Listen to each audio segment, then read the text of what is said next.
হায় আল্লাহ আল্লাহ আল্লাহ, দোস্ত তোর এই অবস্থা? তোরা না কইছিস আমি চাকরি দিতেছি, তুই রিক্সা চালান শুরু করে দিছ। দাঁড়া মামা। কিরে কিরে মামা, তুই আবার ভাড়াও দিলি? কাহিনীটা কি কত? আরে থাম তো, গুলিস্তান থেকে এখানে আসবো, রিক্সা ভাড়া চাই 100 টাকা ভাড়া। আমি বললাম 50 টাকায় যাবেন, সে বলে কি 20 টাকায় যাবো যদি আমাকে পিছনে বসে আপনি রিক্সা চালান। ব্যাস কথা কই স্যার ধরা খেয়ে গেল। পিছনে বসে আমি নিয়ে আসলাম 100 টাকার ভাড়া, 20 টাকা দিয়ে আসলাম। কেমন হলো ব্যাপারটা? তোর কিপটা আমি অভ্যাসটা গেল না না? ছোটবেলার মতো এখনো কিপটা রয়ে গেলি? এই বেটা কিসের কিপটা? আমি হইলাম মিতব্যয়ী। যাই হোক, আমি কিন্তু এখানে বেকার থাকতে আসি নাই। আমার মাথায় প্রচুর বুদ্ধি, আমার জন্য কাজ কামের কি ব্যবস্থা করছো সেটা কো। হ্যাঁ, ওই খান সাহেবের ফ্যাক্টরিতে তোর লেগে একটা চাকরির ব্যবস্থা করছি। বাহ, বেতন কত? 5000 টাকা। হাট বেটা, এই 5000 টাকা বেতনে চাকরি করার জন্য আমি ঢাকা শহরে আইছি? আমি আইছি ঢাকা শহরে শর্টকাটে বড়লোক হইতে। এই 5000 টাকা বেতনে চাকরি করলে আমি তো 5 জন্মে বড়লোক হইতে পারবো না। আচ্ছা তুই কই কাজ করস? খান সাহেবের ফ্যাক্টরিতে। তোদের এই মহল্লায় সবচেয়ে বড় লোক কে? খান সাহেব। আরে বেটা, তার এই মহল্লায় 20-25টা বাড়ি আছে, আর গাড়ি তো 40-50টা আছে প্রতিদিন। মানে এক এক দিন এক একটা গাড়ি লয়ে বের হয়। আর বেটা ব্যাংকে কত টাকা আছে তো কোনো হিসাবই নাই। আচ্ছা, খান সাহেবের কি কোনো অবিবাহিতা মাইয়া আছে? অবশ্যই আছে, যেমন দেখতে সুন্দর তেমন লম্বা। আরে বেটা পুরীর মতো সুন্দর। আর তার নাম কি জানো? মারিয়া।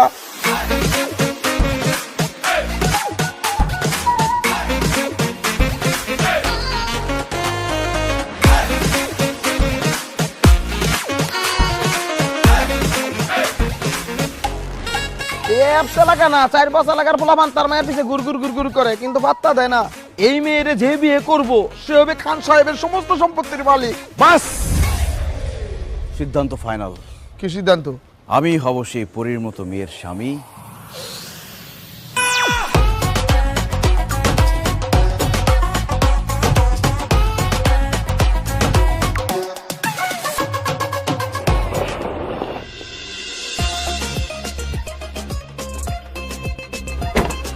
খান সাহেব, আমরা একটি বেসরকারি টিভি চ্যানেল থেকে এসেছি।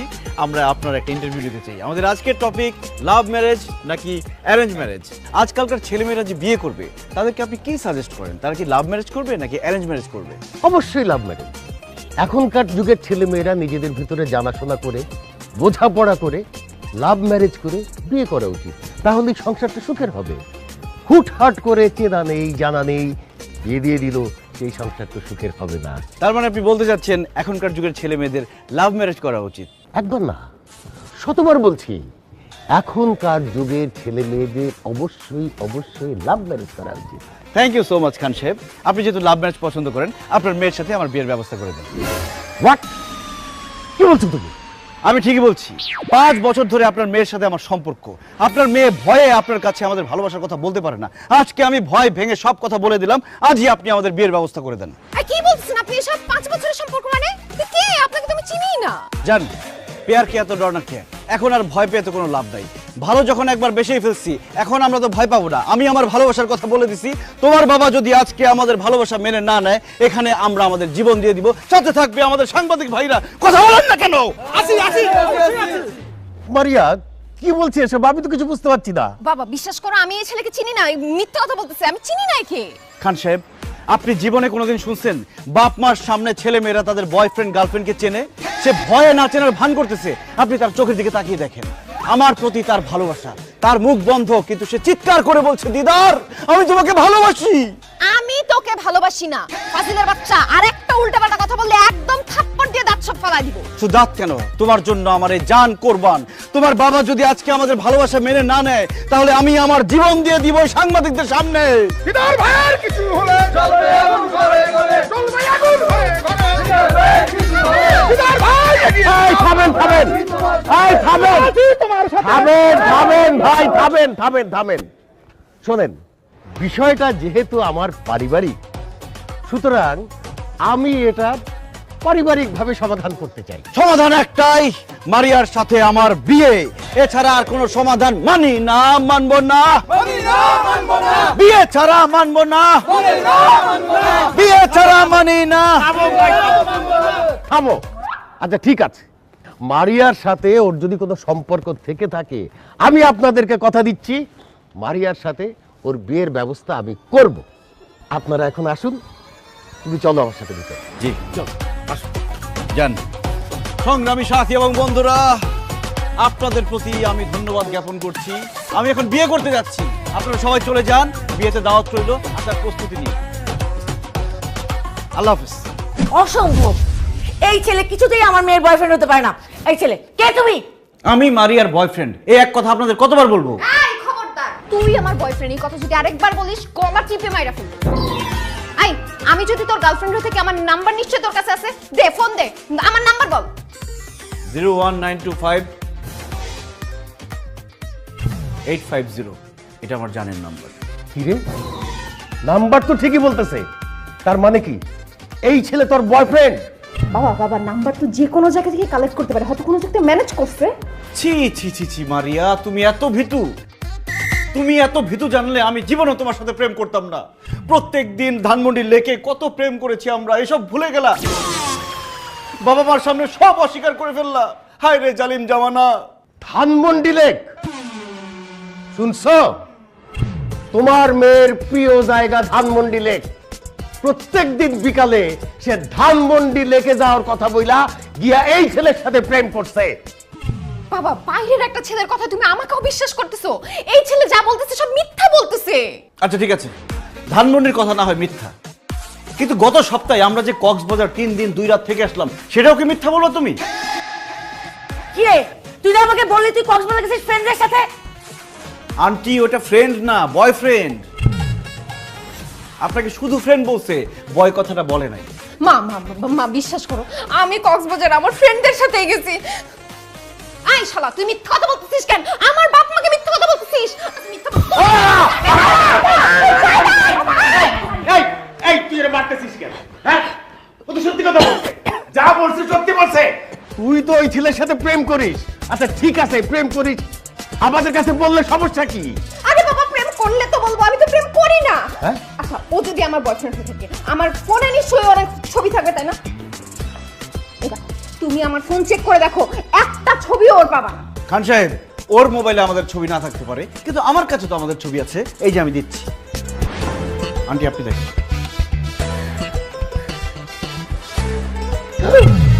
এ কি?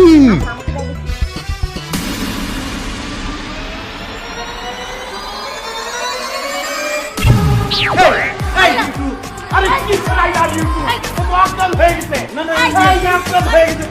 মারিয়া ওর, ও মারিয়া ওর, ও মারিয়া একটু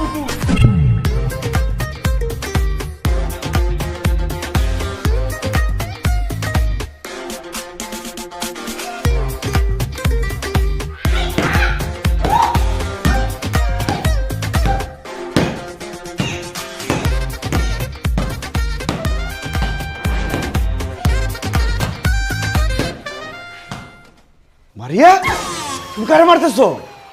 তোকে মারতেছিলাম, এতক্ষণ ধরে আমি কাকে মারলাম? আমি জানতাম যে আমার উপর হামলা হতে পারে, এই জন্যই আমি আগে থেকে ব্যবস্থা নিয়ে রাখছি। কিন্তু জান, তুমি আমারে মারতে চাইতেছো কেন? এই খবরদার আমাকে জানতে দিবি না। আমি তোর কোন জন্মের গার্লফ্রেন্ড রে? তুই আমার কবেকার বয়ফ্রেন্ড? ইয়াল্লা মারিয়া, আমার তো মনে হয় তোমার স্মৃতিশক্তি সব গেছে গা। একটা কাজ করি, লাঠি দিয়ে তোমার মাথায় একটা বাড়ি মারি, তোমার স্মৃতিশক্তি সব ফেরত আসবে। এই খবরদার, এই আমার স্মৃতিশক্তি ঠিক আছে, তুই সত্যি করে বল, তুই কে, কই থেকে আসছস? আরে কি আশ্চর্য কথা, কোত্থেকে আসবো মানে? আমি আমার বাড়ি থেকে আসছি, আর আমি আসছি তোমাকে বিয়ে করতে, খান সাহেবের জামাই হইতে আসছি। জামাই হবি না? খান সাহেবের জামাই হওয়ার খুব ইচ্ছা, তোর শখ মিটাইতেছি আমি।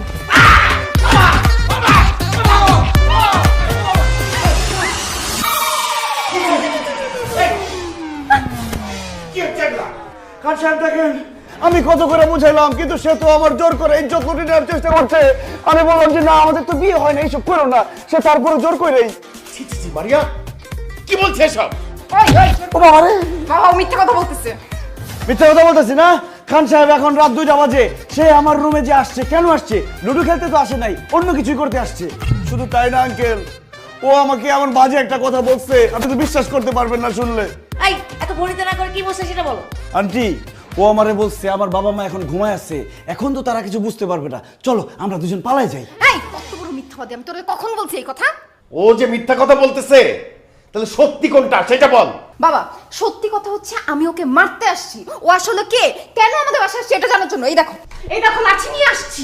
আল্লাহ রে, কত বড় মিথ্যা কথা! খান সাহেব সে আমারে বলছে তুমি যদি এই মুহূর্তে আমাকে নিয়ে না পালাও তাহলে তোমাকে আমি লাঠি দিয়ে মাইরা শেষ করে ফেলবো।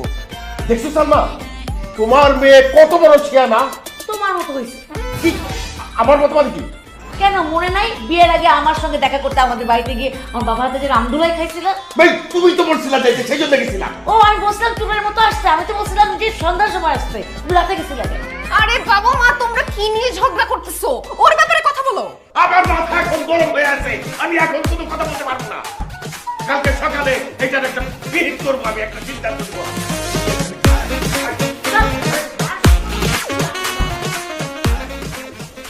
খান সাহেবের জামাই হবেই হব।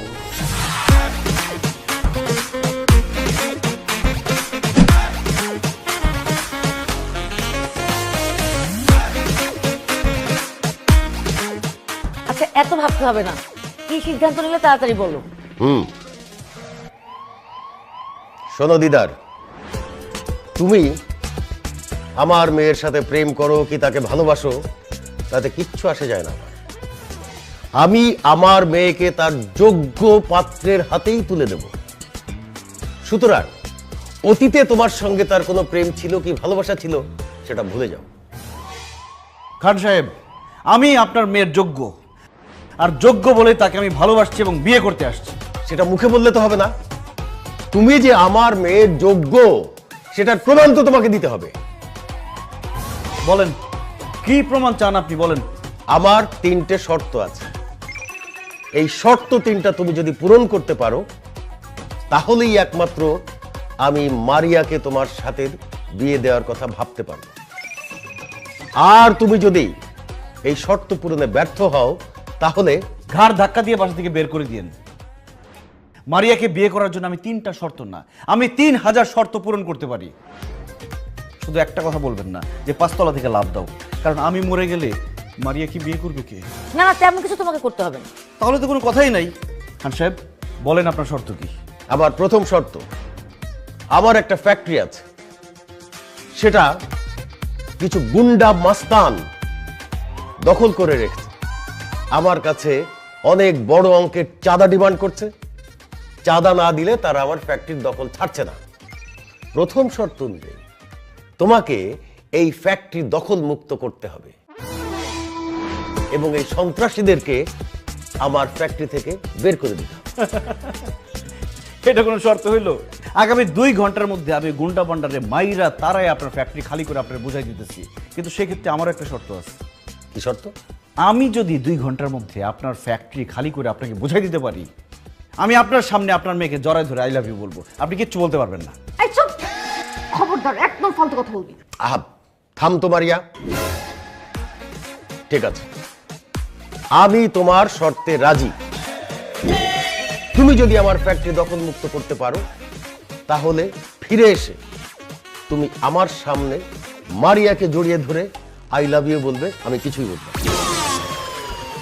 ধন্যবাদ খান সাহেব, আমি যাচ্ছি ফ্যাক্টরি খালি করতে।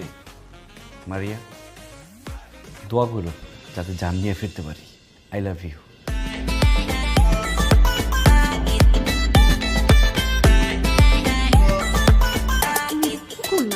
ওর শর্ত মেনে নিলা, ও যদি কারখানা দখল মুক্ত করে ফেলে তাহলে কি সত্যি সত্যি আমি ওকে জড়ায় ধরবো? ইম্পসিবল। ওই ফ্যাক্টরি দখল মুক্ত করবে দিদার। তুই জানিস আমার ওই ফ্যাক্টরি দখল করে রেখেছে কারা? ঢাকা শহরের সবচেয়ে শীর্ষ সন্ত্রাসীরা। ও তো ওখানে যাওয়া মাত্রই ওর হাড্ডি গুড়া গুড়া করে ফেলবে। সত্যি বলছো বাবা? আরে হ্যাঁ, এই জন্য তো তোর বাবা এরকম একটা শর্ত রেখেছে। এই পাড়া ট্রিপ আর ওই যে ফ্যাক্টরিটা, ওই যদি কথা না শোনার মালিক ওইটারে জুলাই দিবি, জুলাই পা থাকবে নিচে, মাথা থাকবে। কে রে তুই? আমি তোদের বাপ। আমার নাম মোহাম্মদ বাপ মিয়া, সেই হিসেবে আমি আপনাদের বাপ বলছি।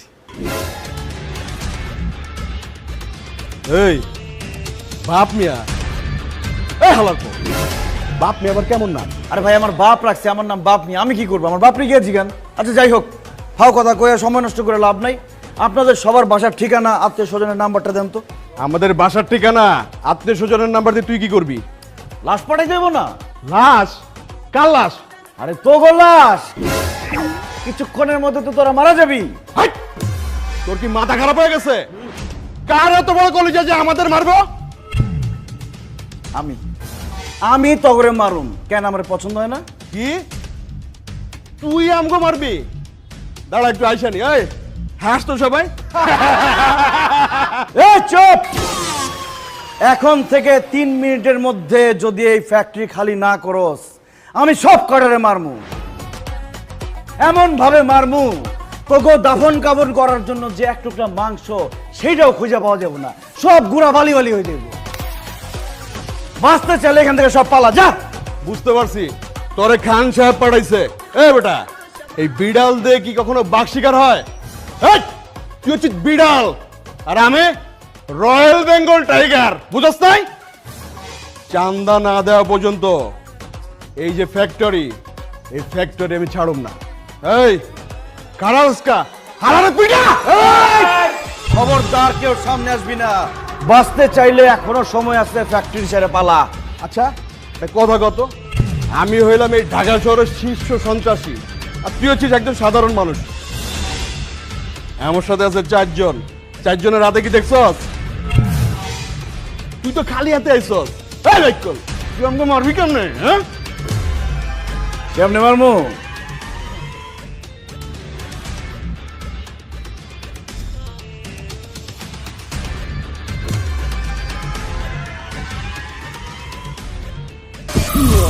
এটা হলো টাইম বোম। আমার গার্লফ্রেন্ড আমার ফাঁকি দিয়ে আরেক পোলার লাগে ভাইয়া এসে, আমি আজকে আত্মহত্যা করবো। এই ফ্যাক্টরি ম্যাক্টরি সব উড়াই বলাবো, তোরা সব করে উড়ে যাবি গা। এটা কি সত্যি সত্যি বম?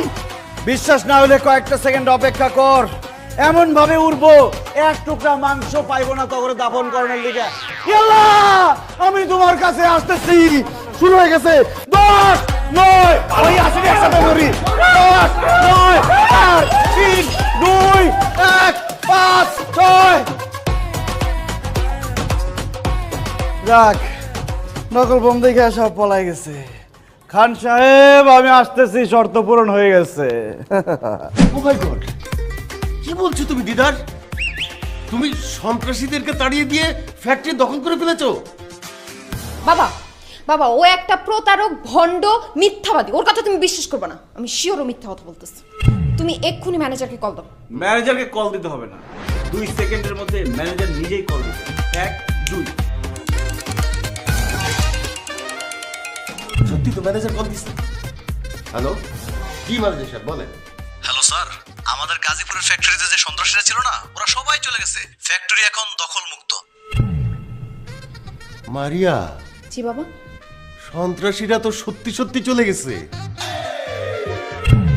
ফ্যাক্টরি তো দখল মুক্ত এখন। দিদার, দিদার তুমি সত্যি করে বলো তো, তুমি ওখানে কি করেছো যে তোমাকে দেখে সন্ত্রাসীরা পালিয়ে গেল? খান সাহেব, এই দিদারের পাওয়ার সম্পর্কে আপনার তো কোনো ধারণাই নাই। আমারে দেখার সাথে সাথে সন্ত্রাসীরা দৌড়ে পালাই গেছে। এবার বুঝছো বাবা, ও হচ্ছে বড় সন্ত্রাসী। এর জন্য এক সন্ত্রাসীকে দেখে অন্য সন্ত্রাসী পালায় গেছে। ভুল বললাম মারিয়া, আমি সন্ত্রাসী না, আমি একজন ভালো মানুষ। আর ওরা হচ্ছে খারাপ মানুষ। দুনিয়ার নিয়ম হচ্ছে খারাপ মানুষেরা ভালো মানুষের দিকে ভয় পায়। যাক সেই কথা। খান সাহেব, আমি তো আমার শর্ত পূরণ করছি। এখন আমি যে আপনাকে একটা শর্ত দিছিলাম, সেটা কি হবে? কি শর্ত? আরে আমি শর্ত দিছিলাম না, আমি যদি ফ্যাক্টরি খালি করতে পারি তাহলে আমি খান সাহেবের সামনে তোমাকে জড়াই ধরে আই লাভ ইউ বলবো। খান সাহেব কিছুই বলতে পারবে না। এখন আমি তোমাকে খান সাহেবের সামনে জড়াই ধরে আই লাভ ইউ বলবো। জান, অসম্ভব। আমি তোকে জীবনেও জড়া ধরতে দিব না। খান সাহেব, এখানে আমার কিছুই বলার নাই। এখন আপনি বলেন আমি কি করব? আমি সবসময় এক কথার মানুষ। ব্যাস, আর কিচ্ছু বলতে হবে না। समझदार के लिए इशारा ही काफी है। यान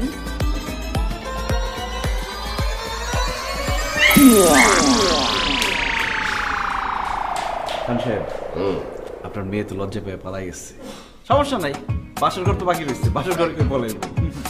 আচ্ছা যাই হোক, পরবর্তী শর্ত কি সেটা বলে ফেলেন। আচ্ছা, আমি রাতটা ভাবি, ভেবে কালকে সকালে তোমাকে জানাই। আচ্ছা ঠিক আছে, এনি শর্ত এনি টাইম, দিদার হাজির।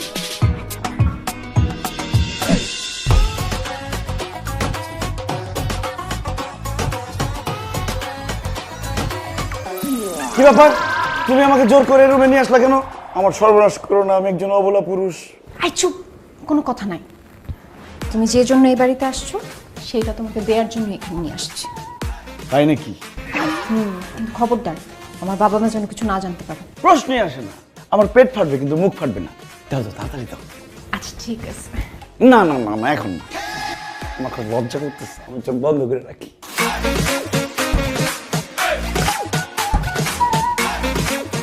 টাকা? কয় টাকা? টাকা কেন?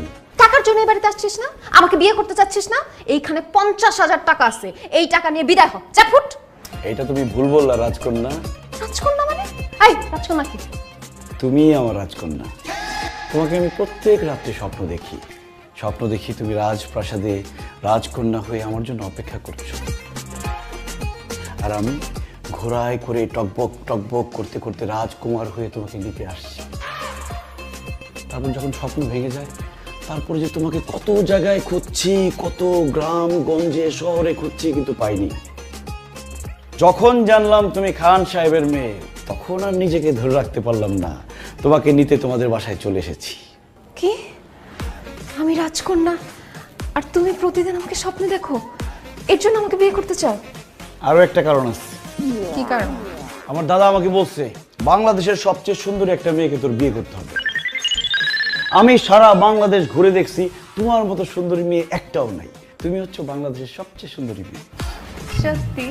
1 সত্যি, 2 সত্যি, 3 সত্যি।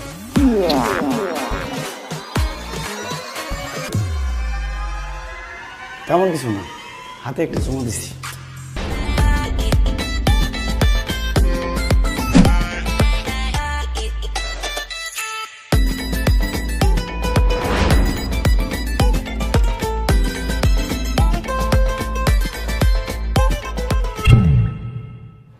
এত সুঘ্রাণ, হ্যাঁ? কি আজকে শ্যাম্পু করছো নাকি? বুড়া বয়সে ভীমরতি ধরছে না, ঢং তো গেল না। তোমার মেয়েদিকে বাসার মধ্যে কি করতেছে সেই খেয়াল রাখো। ছি, ছি, ছি। আমি ভাবতেই পারতেছি না আমার মেয়ে হয়ে এই কাজ কিভাবে করতে পারলো। কি করছে? দিদার সাথে পালাই গেছে? পাওয়াই যায় নাই। তবে তবে কি? শোনো, তোমার মেয়ে আমাদের সামনে যতই বলুক দিদারের সঙ্গে সম্পর্ক নাই, কিন্তু তলে তলে একটা সম্পর্ক ঠিকই আছে। তুমি কি করে বুঝলা? একটু আগে দিদার তোমার মেয়ের রুম থেকে বের হইছে, আবার মুচকি মুচকি হাসতেছিল। এদিকে তোমার মেয়ে রুমে একা একা মুচকি মুচকি হাসতেছে। এবার বোঝো কি হয়েছে? কি আবার হবে? আমার মাথায় বাড়ি পড়ছে, আমার মান সম্মান সব ধুলায় মিশা গেল। মান সম্মান যতটুকু আছে সেটুকু যদি বাঁচাতে চাও, তাহলে তাড়াতাড়ি তোমার মেয়েকে দিদারের সঙ্গে বিয়ে দিয়ে দাও। অসম্ভব! ওই রাস্তার ভিখারির ছেলের সাথে আমার মেয়ের বিয়ে হতে পারে না।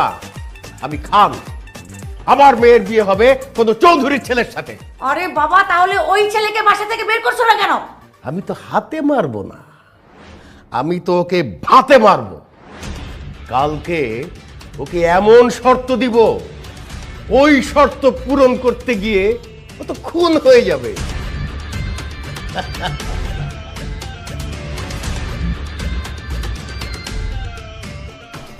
ইয়েস খান সাহেব, আমি রেডি। এত দেরি করে ঘুম থেকে উঠলে যে? কি যে বলেন না খান সাহেব, কয়েকদিন পরে আমি খান বাড়ির জামাই হব। আমি যদি ভোরবেলা ঘুমে থেকে উঠে বসে থাকি হবে? চুপ থাকো।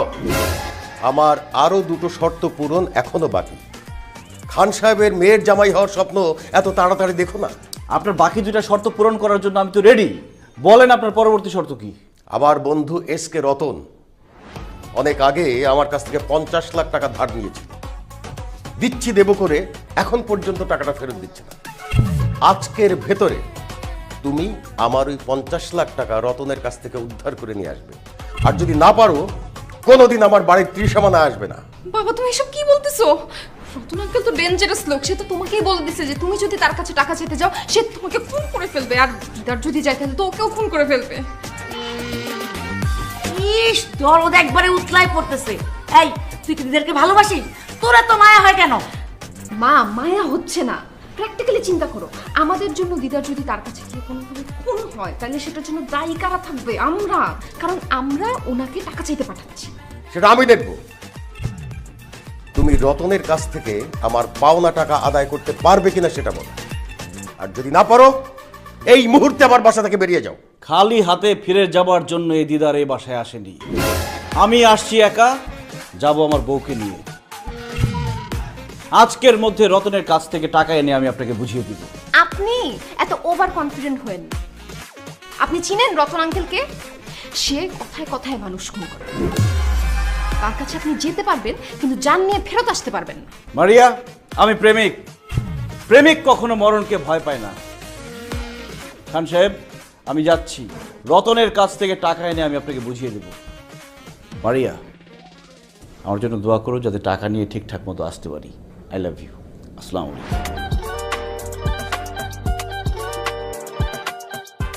বাবা, তুমি তো নিষ্ঠুর কেন? একটা মানুষকে মৃত্যুর মুখে ঠেলে দিলা। ইস, দরদ দেখে একবারে উতলায় পড়তেছে। এই তোর সমস্যা কি? এই ফাজিলটাকে তো আমরা ভদ্র বলে শিক্ষা দিতে পারছি না, ওকে শিক্ষা দিবে রতন ভাই। এই জন্যেই আমি রতনের কাছে ওকে পাঠিয়েছি।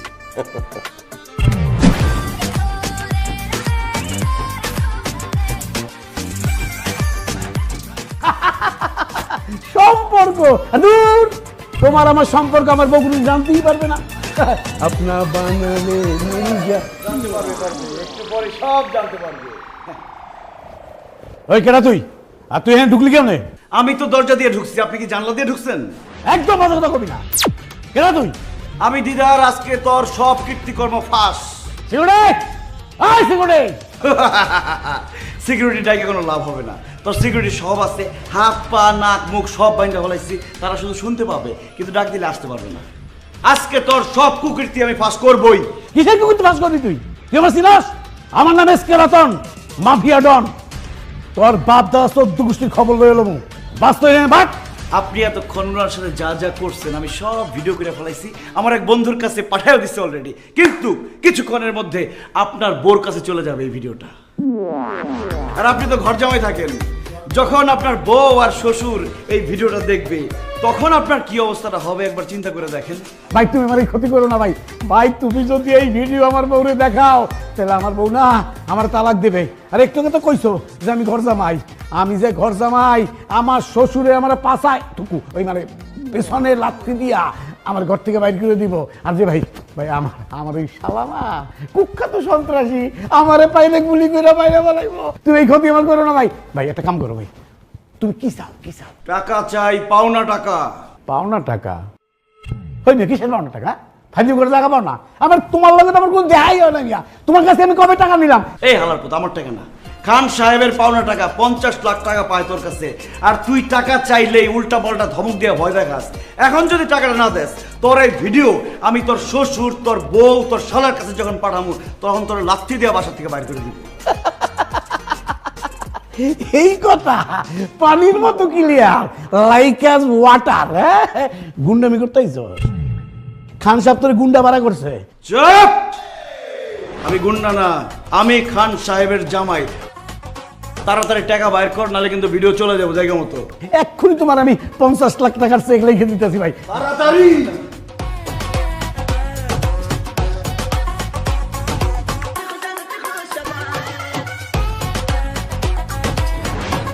এই চেক যদি বাউন্স করে না তোর কিন্তু খবর আছে।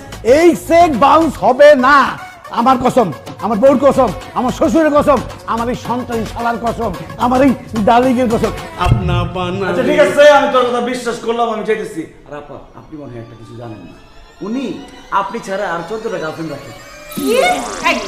আমি ছাড়া তোমার 14 টাকা না? হারামজাদা চুপ। তুমি না বলছো যে তুমি আমাকে ভালোবাসো? দাও। আরে না, তোমার খবর।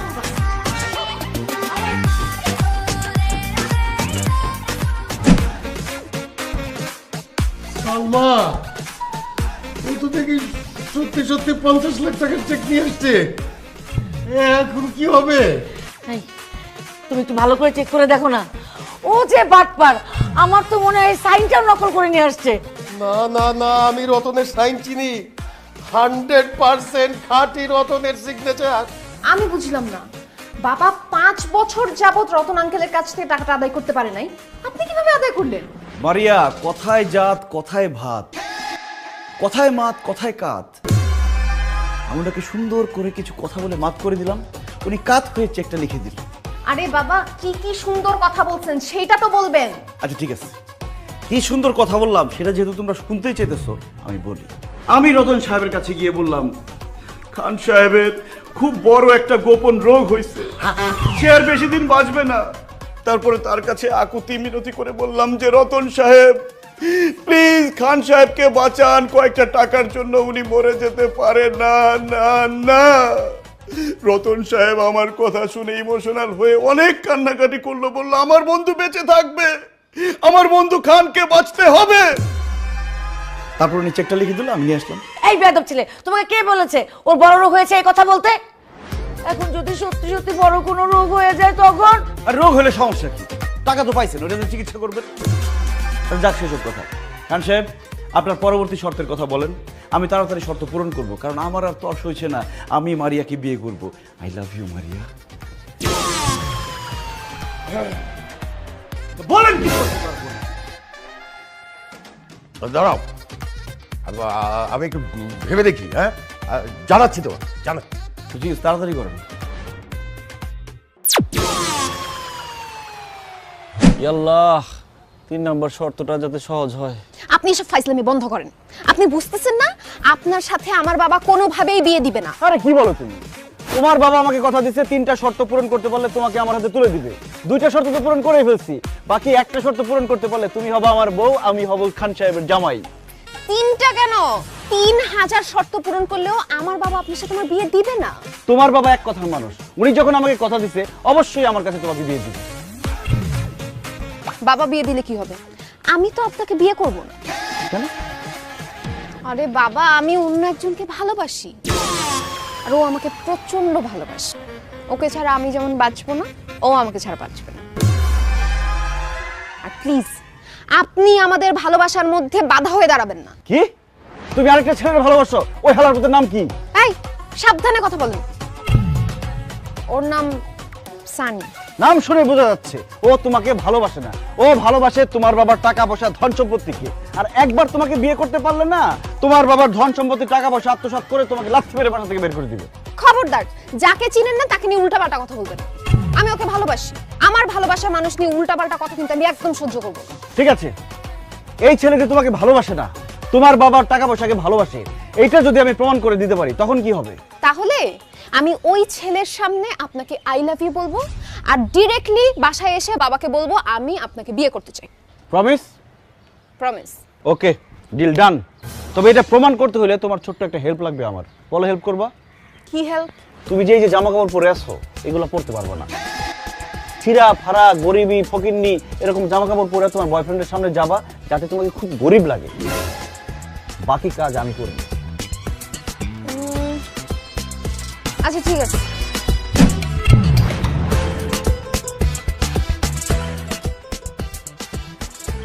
আর বলিস না, যেখানে সেখানে বুঝিস না। বেবি, তুমি আমাকে টাকা দিলে কেন? তুই আমাকে ভেবে বলিস কেন? যা। বেবি, তুমি আমাকে চিনতে পারতেছো না? আবার বেবি?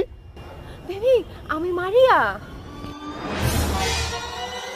তাই তো, মারিয়া তোমার এমন ভয়ের মতো লাগতেছে কেন? স্যার আসসালামু আলাইকুম। এ বেটা, তুই কে? স্যার আমার চেনেন নাই? আমি তো খান সাহেবের ড্রাইভার ছিলাম। এখন অবশ্য চাকরি বাকরি করি না, কারণ ড্রাইভারি করুন কার, গাড়ি তো নাই। গাড়ি নাই মানে? আল্লাহ স্যার, আপনি দেখে কিছুই জানেন না। খান সাহেব ব্যাংকের থেকে অনেক টাকা লোন নিছিল, টাকা ফেরত দিতে পারে না দেখে ব্যাংক গাড়ি বাড়ি যা আছে সব নিয়ে গেছে গা। অন্ত খান সাহেব ফকির, রাস্তায় ভিক্ষা করে, কুড়ির বস্তিতে থাকে। আর মারিয়া মানুষের বাড়িতে কাম করতে করতে দেখেন না কেমন কালা ফকির নিয়ে গেছে। মারিয়া, উনি যা বলছে তা কি সত্যি? বেবি, আমাদের সব শেষ হয়ে গেছে। একদা হযরত ওমর ফারুক মদিনার কোনো এক গলিপথ দিয়ে হেঁটে চলছিলেন। হঠাৎ একটি যুবকের প্রতি তার দৃষ্টি পড়ে গেল। সে তার পরিহিত বস্ত্রের নিচে একটি বোতল লুকিয়ে রেখেছিল। হযরত ওমর তাকে জিজ্ঞেস করলেন, হে যুবক, তুমি তোমার বস্ত্রের নিচে কি ঢেকে রেখেছ? বোতলটি মদ ভর্তি ছিল, সুতরাং যুবকাটি অজ্ঞান প্রায় দশা। আর ওমর ছিল অন্যায়ের প্রতি ভীষণ করা, অন্যায়ে একটুও ছাড় নেই। আর গত পর্বে তো দেখলেনি নিজের ছেলেকে পর্যন্ত ছাড় দেয়নি। তাই যুবকটি জবাব দিতে ইতস্তত করছিল, কিন্তু সে তখন আত্ম অনুশোচনায় ও ভয়ভীতিতে বিহ্বল অবস্থায় আল্লাহর দরবারে প্রার্থনা করল, হে মাবুদ, আমাকে তুমি খলিফা ওমরের সামনে লজ্জিত করো না। তার কাছ থেকে ত্রুটি ও অপরাধ গোপন রাখো। আমি তোমার নিকট খাঁটি তওবাহ করছি এবং এই প্রতিশ্রুতি দিচ্ছি যে জীবনে আর কোনোদিনই আমি মদ স্পর্শ করব না। এরূপ তওবাহ করার পরক্ষণেই যুবক হযরত ওমরের প্রশ্নের জবাব দিল যে, হে খলিফা, আমার কাছে এটি একটি সিরকার বোতল। কিন্তু খলিফা তার কথায় পূর্ণ আস্থা না এনে বোতলটি দেখতে চাইলেন। তার ইচ্ছানুযায়ী তখন বোতলটি তার সামনে পেশ করা হলো। দেখা গেল যে বোতলটির মধ্যে সত্যিই সিরকা ভর্তি রয়েছে। সুবহানাল্লাহ! আমাদের তওবাও যদি এমন হই আর এমন অন্তর দিয়ে আমাদের আল্লাহকে স্মরণ করতে পারি, তাহলে আল্লাহ আমাদেরও এভাবে সাহায্য করবে। কারণ তিনি তো মহান, করুণাময়, দয়াময়, ক্ষমাশীল রব। কেউ এভাবে ভীত মনে কোনো লজ্জাজনক ও পাপ কাজ থেকে আল্লাহর দরবারে ফরিয়াদ জানালে এবং খাঁটি তাওবাহ করে নিলে, আল্লাহ পাক এক বস্তুকে অপর বস্তুতে পরিণত করেও ফরিয়াদির পাক মার্জনা করে দেন এবং তার মান সম্মান পর্যন্ত অক্ষুণ্ণ রাখেন। সুবহানাল্লাহ!